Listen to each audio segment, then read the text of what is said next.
नमस्कार, कालका से समालखा देख रहे हैं आप। मैं हूं आपके साथ सुरभि राजपूत। बुलेटिन की शुरुआत कर रहे हैं बड़ी खबर के साथ। गुरुग्राम से बड़ी खबर आपको बता दें। इस बीच गुरुग्राम से एक बड़ी खबर सामने आ रही है, जहां गुरुग्राम में वेदांता अस्पताल में पूर्व सीएम को भर्ती कराया गया है। भूपेंद्र सिंह हुड्डा को भर्ती कराया गया। दोपहर 1:30 बजे के करीब उन्हें भर्ती कराया गया था। साथ ही बता दें कि पिछले कई दिनों से लगातार उनकी तबियत भी खराब चल रही थी, लेकिन गुरुग्राम के मेदांता अस्पताल में पूर्व सीएम को भर्ती कराया गया है। भूपेंद्र सिंह हुड्डा को गुरुग्राम के मेदांता अस्पताल में भर्ती कराया गया। हालांकि इस बीच उनका हेल्थ को चेकअप भी किया गया और साथ ही हेल्थ बुलेटिन भी जारी किया गया है। हालांकि जो खबर सामने आ रही है, खबरों की माने तो उनकी हालत जो है वो सामान्य है। बड़ी जानकारी, बड़ी खबर, 1:30 बजे के करीब उन्हें गुरुग्राम के मेदांता अस्पताल में भर्ती कराया गया है। दोपहर 1:30 बजे हुड्डा भर्ती हुए हैं। साथ ही आपको बता दें कि जो खबरें सामने आ रही है, उनकी तबियत काफी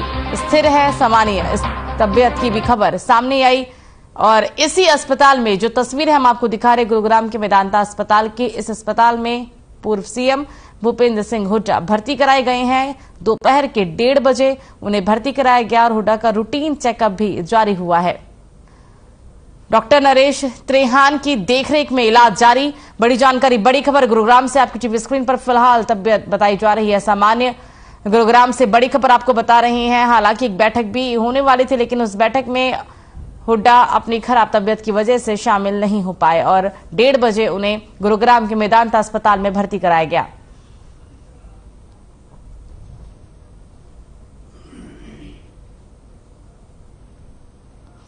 तो करनाल दौरे के दौरान केंद्रीय गृह मंत्री अमित शाह ने एक्सपोर्ट हाउस का उद्घाटन किया और साथ ही इस मौके पर सीएम मनोहर लाल, हरियाणा के गृह मंत्री अनिल विज और उनके साथ सरकार में सहकारिता मंत्री बनवारी लाल भी शामिल हुए हैं। आपको बता दें कि इस दौरान अमित शाह और सीएम मनोहर लाल ने मंच से लोगों को संबोधित भी किया है।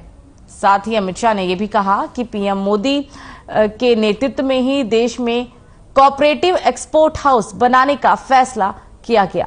उन्होंने ये भी कहा कि सीएम मनोहर लाल ने एग्रो मॉल बनाकर ये एक्सपोर्ट हाउस तैयार किया है।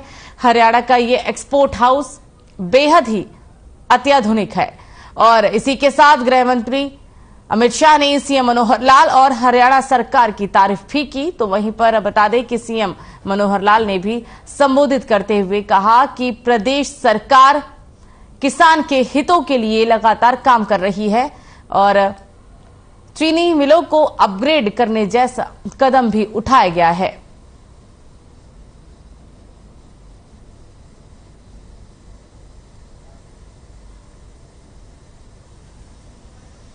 पूरी विभिन्न परियोजनाओं का शिलान्यास और उद्घाटन करने के लिए आपके सामने उपस्थित हुआ हूं। मैं आज यहां आया हूं, तब आने से पहले एक कोऑपरेटिव बेसिस पर चलने वाला एक्सपोर्ट हाउस मैं देखकर आया हूं। कुछ समय पहले मोदी जी के नेतृत्व में देश की कैबिनेट ने एक निर्णय किया कि भारत सरकार एक कोऑपरेटिव एक्सपोर्ट हाउस बनाएगी, जो सभी कृषि उत्पाद और सभी हस्तकला के कारीगरों की उत्पादों को विश्व के बाजार में भेजने का काम करेगी। उस वक्त मैंने एक अपील की थी कि राज्यों ने भी अपने ऐसे एक्सपोर्ट हाउस बनाने चाहिए और वो एक्सपोर्ट हाउस भारत सरकार के एक्सपोर्ट हाउस के मेंबर बनने चाहिए। मुझे आनंद है इस बात का कि अभी हमारे एक्सपोर्ट हाउस का रजिस्ट्रेशन 2 दिन पहले ही समाप्त हुआ है, मगर मनोहर लाल जी ने बड़े मॉल के अंदर इसके काम को चालू कर बहुत अच्छी शुरुआत की। क्योंकि किसान आज गन्ने की कीमत जितनी मिलनी चाहिए, शायद उसमें कहीं ना कहीं कमी महसूस करता है। हालांकि इस बार हमने 10 रुपया प्रति क्विंटल, 372 रुपये प्रति क्विंटल किसानों को दिया है, लेकिन हमने सभी मिलों का अपग्रेडेशन और उनमें इस प्रकार के अतिरिक्त आय के साधन ये लगाने शुरू किए हैं। हमारी 11 सहकारिता मिलें हैं। हर एक सहकारिता मिल को आगे बढ़ाने के लिए हम लगे हैं, उसी कड़ी में हम काम कर रहे हैं। हमारे जो 6 मिल्क प्लांट पहले लगे हैं, सहकारिता के 7वां मिल्क प्लांट आज उसका भी उद्घाटन शिलान्यास आप करेंगे, जिसके अंदर 5 लाख लीटर प्रतिदिन दूध इसकी बढ़ोतरी होगी। दुग्ध उत्पादन में हरियाणा देश के दूसरे नंबर पर आता है प्रांतों में, पंजाब के बाद हमारा नंबर आता है। हम चाहेंगे कि हम अपने दुग्ध उत्पादन को इतना बढ़ाएं कि देश में प्रथम स्थान हम कैसे प्राप्त करें, इस ओर सहकारिता विभाग ये हमारा कर रहा है, काम कर रहा है, लगातार लगा है।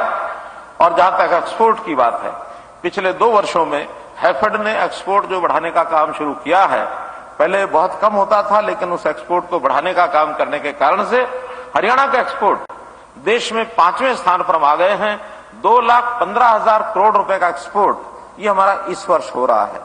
अगले वर्ष का टारगेट हमने 2,50,000 करोड़ रुपए का टारगेट रखा है एक्सपोर्ट का, ताकि एक्सपोर्ट से अपने देश को एक प्रकार से जिसको कहना चाहिए फॉरेन एक्सचेंज के नाते ये एक इनकम जो होती है वो देश की सीधी सीधी आर्थिक प्रगति के अंदर सहयोगी होती है, काम आती है। अपने देश की आर्थिक जो स्थिति है, प्रधानमंत्री जी ने जैसे कहा कि 5 ट्रिलियन अमेरिकन डॉलर की इकोनॉमी हमारी बननी चाहिए और 2025 तक वो टारगेट है।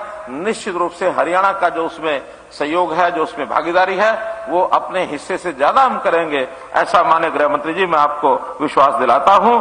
हम तो सबका साथ, सबका विकास, सबका विश्वास, सबका प्रयास, इस एक प्रकार की ये भी सहकारिता की नई एक परिभाषा है। सहकारिता में सब लोग मिलकर काम करें और मिलकर काम करने से ही आगे बढ़ेंगे। जैसा ये इस देश में बाकी कामों पर लागू होता है, सहकारिता विभाग में भी उसी प्रकार से लागू होता है। तो हम इस काम को करने के लिए विशेष तौर पर कृषि विभाग का इसमें बहुत बड़ा एक लाभ होगा, क्योंकि इलाका हमारा कृषि प्रधान यानी प्रदेश और कृषि प्रधान ये क्षेत्र करनाल के आसपास खास करके जैसे धान, और धान में भी इसको धान का कटोरा कहते हैं, और एक्सपोर्टेबल आइटम बासमती उसका भी एक बहुत बड़ा सेंटर है। तो आज के इस कार्यक्रम के माध्यम से इधर के किसानों को जो लाभ होने वाला है, बहुत ही एक बहुत बड़ा एक प्रोजेक्ट ये हमारा जो बन के आगे आ रहा है, इसका लाभ हमको मिलेगा। इसी प्रकार आप हमारे ऊपर इसी प्रकार से अगर हमारे उत्साह को बढ़ाते रहेंगे तो निश्चित रूप से हम अपने प्रदेश को और देश को आगे ले जाने में अपना योगदान ये निश्चित करेंगे। मैं बहुत बहुत आपका आभारी हूं, बहुत बहुत धन्यवादी हूं। और आज आपने हरियाणा में लगातार ये तीसरा आपका कार्यक्रम है, इसमें हमारा मार्गदर्शन करेंगे। एक कार्यक्रम इसके बाद और भी है, दिन भर के लगातार चलने वाले 4 कार्यक्रम। मैं निश्चित रूप से आपकी सराहना करता हूं। बहुत बहुत धन्यवाद, बहुत बहुत आभार। तो पुलवामा हमले के शहीदों को मुख्यमंत्री मनोहर लाल ने श्रद्धांजलि दी है। सीएम ने ट्वीट कर लिखा कि पुलवामा में कायरतापूर्ण आतंकी हमले में शहीद हुए मां भारती के वीर सपूतों के अमर बलिदान को कोटि कोटि नमन तथा भावभीनी श्रद्धांजलि। उन वीर जवानों की शहादत हम सभी देशवासी को मातृभूमि की रक्षा के लिए सदैव प्रेरित करती रहेंगी।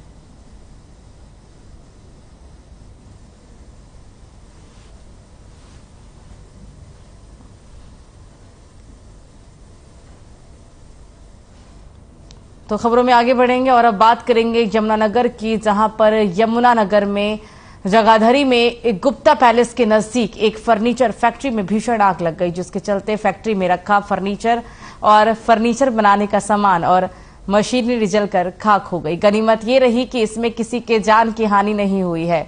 तो वहीं पर फैक्ट्री मालिक की कोठी भी इस फैक्ट्री से सटी हुई है।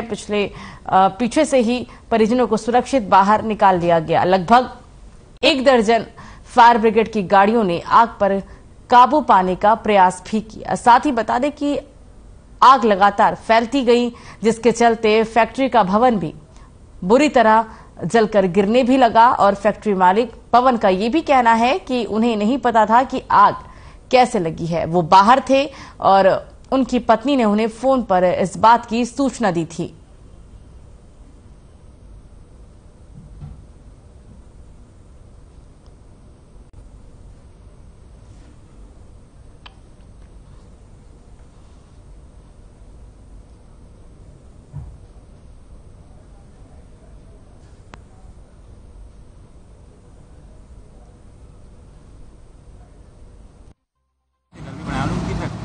गोदाम है, फर्नीचर गोदाम है, उसमें आग लगने की सूचना प्राप्त हुई थी। हम मौके पे पहुंचे हैं, फायर ब्रिगेड काबू निभा लिया है आग के ऊपर, लेकिन इसको काफ़ी भारी नुकसान हुआ है।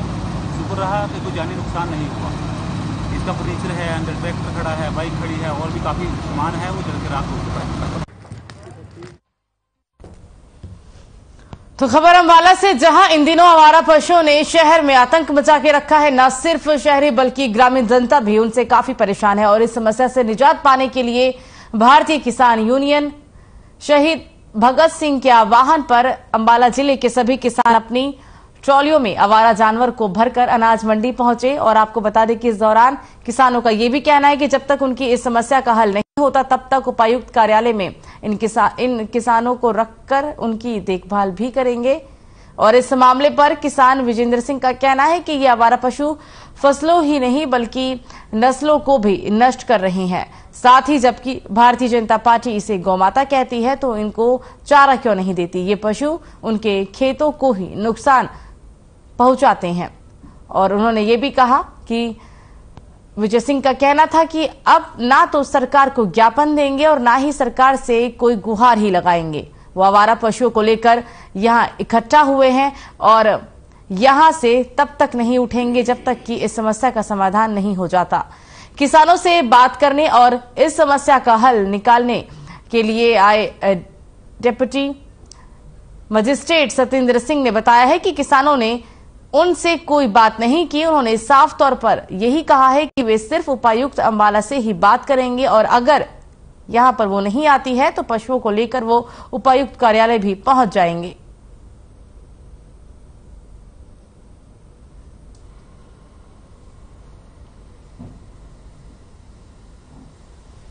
मांग तो कई महीने पहले हमने डीसी साहब के पास रखी थी।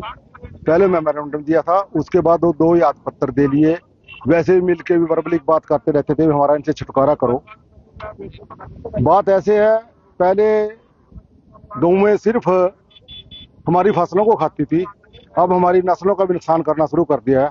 बहुत नौजवान बच्चे अपाहिज हो गए, अपंग हो गए, जिनके ऊपर इतना खर्चा हुआ है, माँ बाप वो भी टूट चुके हैं।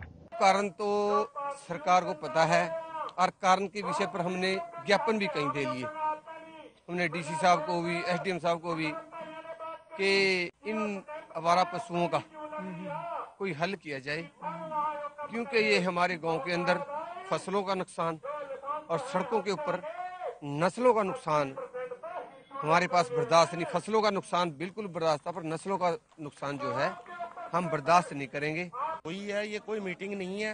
बात करने आया था मैं इनसे, सिर्फ इसलिए कि ये जानवर परेशान हो रहे हैं। मैंने कहा इनको हम गौशाला में छुड़वा देते हैं, टंगाइल गौशाला में। वो ये कहते हैं कि हम अभी नहीं जानवर लेके जाएंगे, हम पहले इनको डीसी साहब के ऑफिस लेके जाएंगे, फिर हम बात करेंगे। हाँ जी, टंगाइल में गौशाला में हमने अरेंजमेंट किया, नंदीशाला है वहाँ 150 एनिमल का इंतजाम किया हुआ है। वहाँ 2 होगी बकायदा, सबका एक का रिकॉर्ड बनेगा, वहाँ छोड़े जाएंगे। तो स्वामी ज्ञानानंद जी महाराज थानेसर के पूर्व ब्लॉक परिषद अध्यक्ष देवी दयाल शर्मा के निवास पर उनकी बेटी के विवाह अवसर पर आशीर्वाद देने के लिए पहुंचे थे, जहां पर उन्होंने देवी दयाल शर्मा की बेटी के भविष्य के दाम्पत्य जीवन की शुभकामनाएं दी। साथ ही आपको बता दें कि भजन संकीर्तन भी हुआ है और इस दौरान महामंडलेश्वर गीता मनीषी स्वामी ज्ञानानंद महाराज जी ने कहा कि जो हमारा काम है उसे बेहतर तरीके से करें, जो भगवान के कार्य हैं वो संभाल लेंगे। उन्होंने भगवान श्री कृष्ण के दिए गए गीता के संदेश का भी उच्चारण करते हुए कहा कि मनुष्य को अपना कर्म करना चाहिए, शेष काम भगवान पर छोड़ देना चाहिए। कार्यक्रम में ब्लॉक परिषद अध्यक्ष रजनी शर्मा और उनके पति आचार्य राम मेहर भी मौजूद रहे।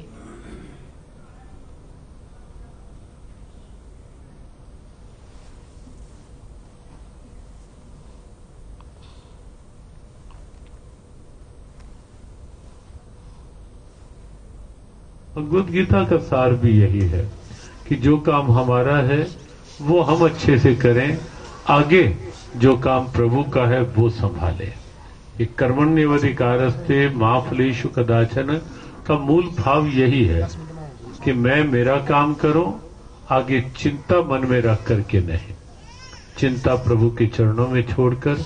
तो आज से परिवार को यही आशीर्वाद, यही शुभकामना कि बिना मन में टेंशन रखे प्रभु पर आज से छोड़ करके उन्हें निमंत्रण दे दिया इस भजन भाव और सत्संग के माध्यम से कि वो आगे वही संभालें, हम अपना काम करते रहें। बिटिया मोनू के लिए बहुत बहुत शुभकामना। स्वामी ज्ञानानंद जी महाराज का आभारी रहूंगा जिंदगी भर कि एक मेरे छोटे से बुलावे पर बेटी को आशीर्वाद देने हमारे घर पहुंचे और बहुत अच्छा सत्संग किया। हमारे गांव के यहाँ लोग पहुंचे, बाहर से जो भी लोग पहुंचे, मैं इन सभी का धन्यवाद करता हूँ। और मैं श्री स्वामी ज्ञानानंद महाराज जी का सदा ऋणी रहूंगा जो मेरी पुत्र को यहाँ आशीर्वाद देने पहुंचे और मैं सभी पहुंचे सभी लोगों का यहाँ धन्यवाद करता हूँ।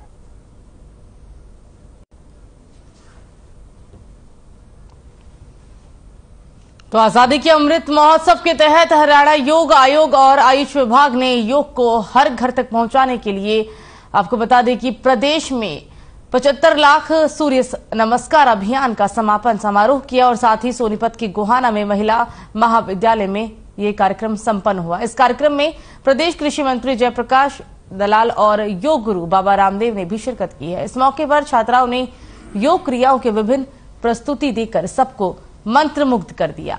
इस दौरान मंत्री ने कहा कि ये अभियान वास्तव में मनुष्य के जीवन में सहजता और सुंदरता लाने में अहम योगदान देगा।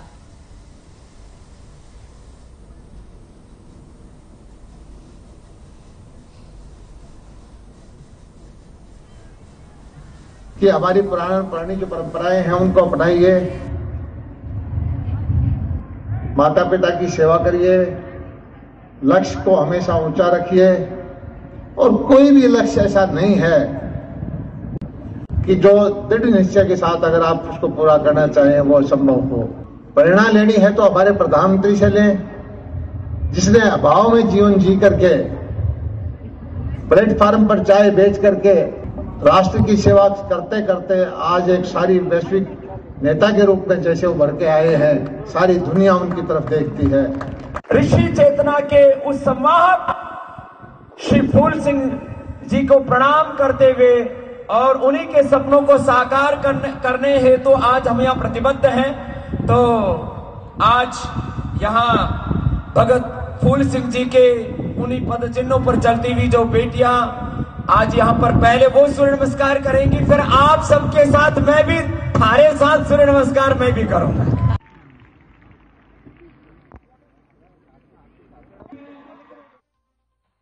और कृषि मंत्री इस कार्यक्रम में पहुंचे हैं। हम आपको ये तस्वीरें कार्यक्रम के दौरान की सोनीपत की गोहाना की दिखा रहे हैं। 75 लाख सूर्य नमस्कार अभियान का समापन हुआ है। छात्रों ने यहां अपनी प्रस्तुति देकर सबको मंत्रमुग्ध कर दिया।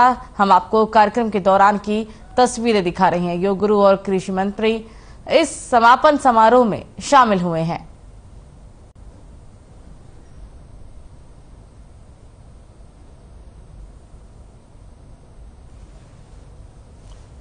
योग गुरु और कृषि मंत्री ने कार्यक्रम में शिरकत की। हम आपको कार्यक्रम के दौरान की तस्वीरें दिखा रहे हैं। कार्यक्रम का समापन आज हो चुका है, जिसमें योग गुरु बाबा रामदेव के साथ कृषि मंत्री भी शामिल हुए और इस दौरान छात्राओं ने योग की प्रस्तुति देकर वहां मौजूद सभी लोगों को मंत्रमुग्ध कर दिया।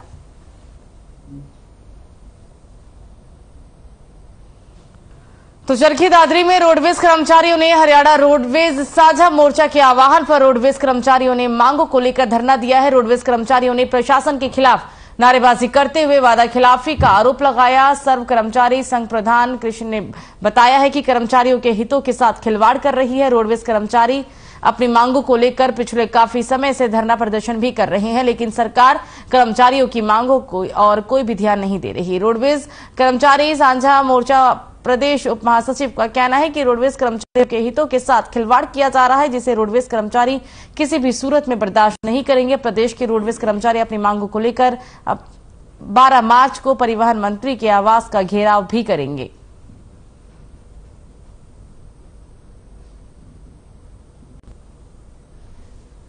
जाखड़े हरियाणा रोडवेज वर्कर यूनियन संबंधित सर्व कर्मचारी संघ राज्य का डिप्टी जनरल सेक्रेटरी और साझा मोर्चे का वरिष्ठ सदस्य आज पूरे हरियाणा में 10 बजे से लेकर के शाम 4 बजे तक एक विरोध स्वरूप धरना हम दे रहे हैं रोडवेज के कर्मचारी।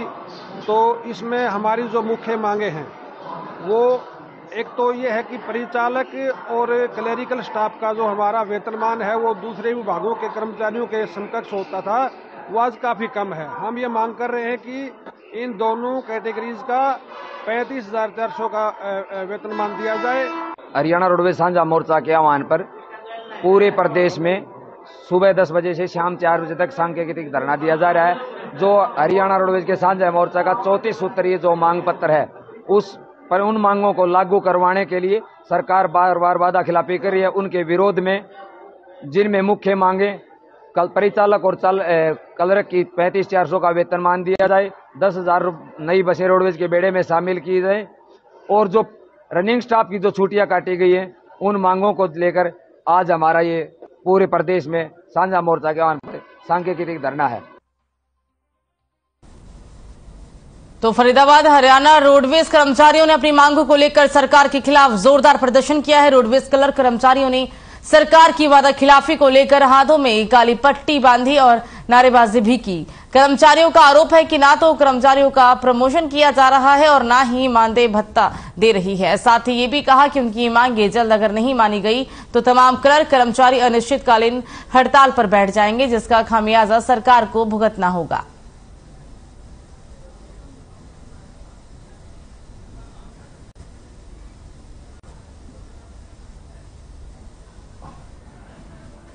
मुख्यालय में जो भर्ती हो रहे हैं उन 4 साल में प्रमोशन है। हमारे 35 साल हो गए फील्ड में, उन क्लर्कों की आज तक प्रमोशन नहीं है। क्लर्क के क्लर्क हैं। और दूसरा, कल एक चीफ सेक्रेटरी की तरफ से एक CWP में आदेश जारी किए हैं कि भाई क्लर्कों का 35,400 पे कोई हक नहीं बनता है, क्योंकि ये तो सिर्फ एक डायरी डिस्पैच का काम करते हैं, जबकि क्लर्क एक नीचे से लेके और ऊपर तक सारा काम करता है। कहीं कोर्ट में जाना है, कि कोर्ट केस की तैयारी करनी है, कोई पे फिक्सेशन करनी है और किसी की कोई अनुशासनात्मक कार्रवाई की जानी है, सारी उसमें क्लर्क की पूरी भूमिका रहती है। सर, मेन वजह यह है कि हमारा जो ऑफिस में क्लरिकल स्टाफ है उसका मानदेय जो है बहुत ही कम किया हुआ है।